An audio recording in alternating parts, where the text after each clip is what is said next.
O'zbekistondagi sog'liqni saqlash tizimi bu birinchi tibbiy yordam ko'rsatish imkoniyatiga ega. Undan yog'iga o'tolmaydi. Bu buncha tizim haligi nima deydi, boshi bu yoqda, dum bu yoqda yotibdi, samarali emas. Eng ko'p muammo ham sog'liqni saqlash tizimida.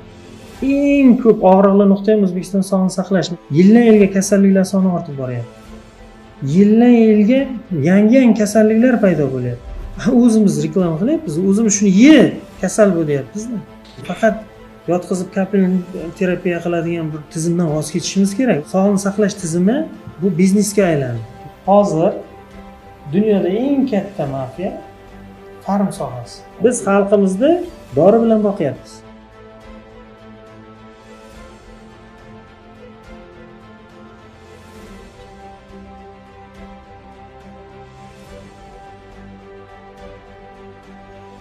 Butun dunyo xalqi ishonch hosil qildi. Aptekaning dorisi bilan davolanish mumkin emas. Bu vaqtincha. Bu allopatitskiy meditsina. Bu nima deydi? Birinchi tez yordam bu. Bugungi kunda mana shu O'zbekistondagi, men xohlagan joyga qo'ying, qo'rqmayman shu gapni. Prezident ko'rsa ham yoki sog'liqni saqlash vaziri ko'rsa ham shu narsani men bugun aytishim kerak. Nimaga? Bu baraka topkur, bu O'zbekistondagi sog'liqni saqlash tizimi bu birinchi tibbiy yordam ko'rsatish imkoniyatiga ega. Undan yog'iga o'tolmaydi. Misol bilan tushuntiraman. Masalan, odam insult bo'ldi yoki infarkt bo'ldi. Ekstremga olib boradi 16 ga. 3 kundan 5 kungacha muolaja qiladi. Undan keyin yaqinlarini chaqirib olib ket buni deydi. Qayerga olib boraman desa uyingga deydi. Reabilitatsiya qiladigan markazlar yo'q davolaydigan. Uni davolash uchun 3 oy kerak. 90 kun kerak insultni oyoqqa turg'izib yuborish uchun. Ular 5 kungacha, qonunda 5 kungacha ushlab turib davolashga haqqi bor. Undan keyin ko'chaga qoladi bemor. Shu uchun ham tabib qidiradi keyin. Tushunyapsizmi? Birinchi tibbiy yordam bu. Agar men sog'liqni saqlash vaziri bo'lsam yoki shu sohani muvofiqlashtiruvchi bir organning bir rahbari bo'lsam nima qilaman? Sog'liqni saqlash tizimida birinchi tez yordamni qoldiraman, xirurgiyani qoldiraman, tug'ruqxonalarni qoldiraman-da. Qolgan hammasini narodniy metodga o'tkazaman. Chunki xalq tabobati bu davolashga qaratiladi, profilaktikaga qaratilgan. Birlashtirish mumkin. Nimaga? Bu buncha tizim haligi nima deydi, boshi bu yoqda, dum bu yoqda yotibdi. Tushunyapsizmi? Samarali emas. Tez yordam qilish bo'yicha rekord darajada zo'r. Tez yordam. Birinchi tibbiy yordam ko'rsatish zo'r. Lekin qolganichi? Insult bo'lib qoldi, tez yordam ko'rsatasiz 5 kun.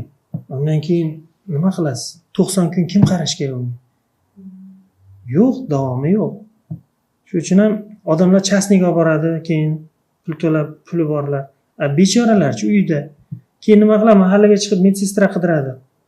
Qarab turing, klizma qilib qo'ying, kapelnitsa qilib qo'ying, boshqa qilib qo'ying. 90 kun uyda yotish kerak u. Tushunyapsizmi? Buna holatlar juda ham ko'p. Shuning uchun bularni qisqartirib yoki soddalashtirib samarali ishlaydigan tizimga o'tkazish kerak. Ya'ni xalq tabobati bilan muvofiqlashtirish kerak bo'ladi. Integratsiya qilish kerak-da. Profilaktika qismini tabobat yo'nalishida davolaydigan klinikalarga aylantirish kerak. Shunda bir samarali bo'lishi mumkin. Chunki qaysi mamlakatda ko'rmang, masalan Hindiston tibbiyot sohasi rivojlangan mamlakatga qaramang, Hindiston deysizmi, Yaponiya deysizmi, Amerika deysizmi, Germaniya deysizmi, ular bizga o'xshab faqat aptekaning dorisini yeyotgani yo'q. Faqat kapelin terapiya olib yotgani yo'q. Ularda vitaminlar, minerallar, giyohlar, badlar, masalan, asosiy davolovchi vositalar. Shunga o'tish kerak. O'shanga o'tmasak bo'lmaydi. Eng ko'p muammo ham sog'liqni saqlash tizimida. Eng ko'p og'riqli nuqta ham O'zbekiston sog'liqni saqlash. Nimagaki? Chunki bu sohadan to xalq rozi bo'lmaguncha norozilik bo'laveradi. Chunki muammo ko'p. Yildan-yilga kasalliklar soni ortib boryapti. Yildan-yilga yangi kasalliklar paydo bo'lyapti.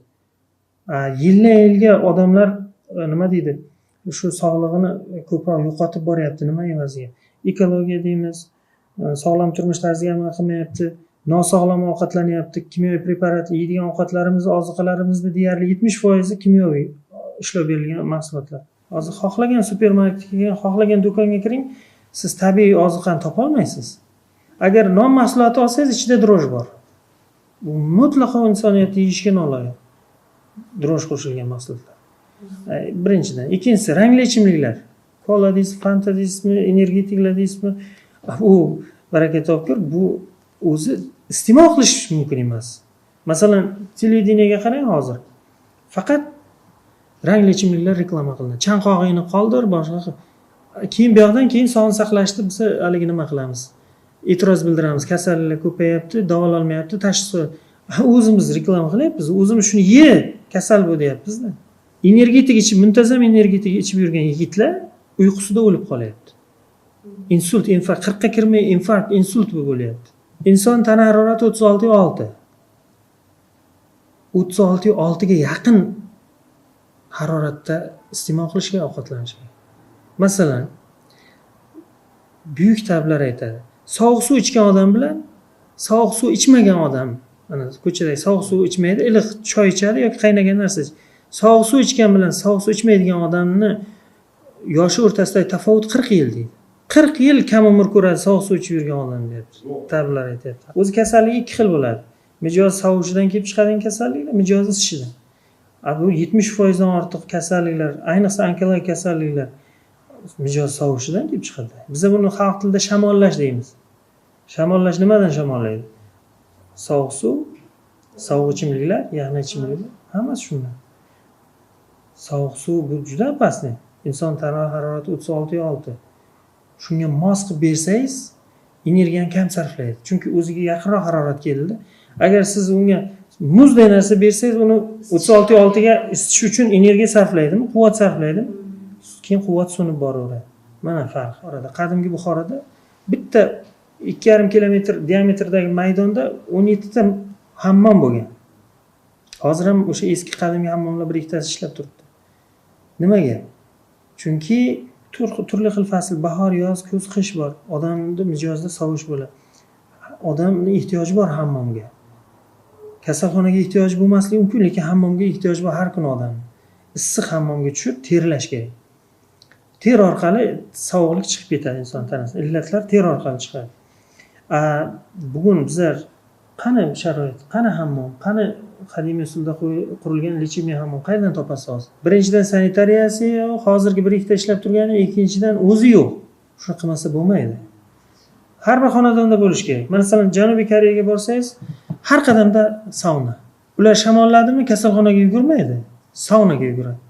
Ular masalan zerikdimi yo charchadimi, kasalxonaga borib kapelnitsa olmaydi, borib saunaga kirib massaj oladi. Ma'lum bir surtadigan ter orqali suriladigan narsalardan malhamlar suradi. Tushunyapsizmi? Bizlar ham shunga o'tishimiz kerak. Faqat yotqizib kapelin terapiya qiladigan bir tizimdan voz kechishimiz kerak. O'sha endi nima deydi, buni sog'liqni saqlash tizimi, ayniqsa xususiy sektor, davlat sektori ham undan zo'r emas. Bu biznesga aylandi. Nima uchun? Men bir doktorskiy ish qilayotganimda yozganman. Tabib tadbirkor emas. Agar siz boringda xohlagan klinikaga kiringda ustavingizni bering deng. Shuni bersa o'qisangiz, asosiy maqsadi daromad qilish, foyda olish deb yozilgan. Chunki tadbirkorlik subyektidir. Unga davlat qonuniy yo'l beryapti. Sen tadbirkorsan, klinika. Sen asosiy maqsading daromad olish. Eshikdan kirishingiz bilan vrachga kiraman desa, oldin kassaga borib pul to'laydi. Tadbirkorlikda. Bugungi kunda o'sha частный klinikalar rahbarlari mediklar emas, meditsina sohasi vakillari emas, tadbirkorlar. Tibbiyot sohasini bu tadbirkorlikka aylantirmasligimiz kerak. Hozir dunyoda eng katta mafiya farm sohasi, farm sanoat. Baraka topkur, bu farm sanoat xohlagan odamni joyiga qo'yib qo'yadi.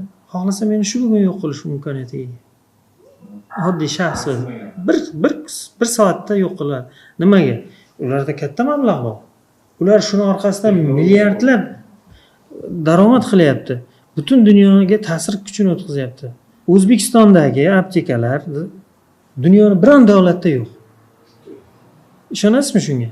Xohlagan xorijga ko'p borib kelgan odamdan so'rang. Apteka ko'rdingmi desang, hayron bo'ladi. Apteka ko'rmaysiz. Amerikaga borsangiz ham, Germaniyaga borsangiz ham bunaqa apteka yo'q. O'zbekiston dunyo miqyosida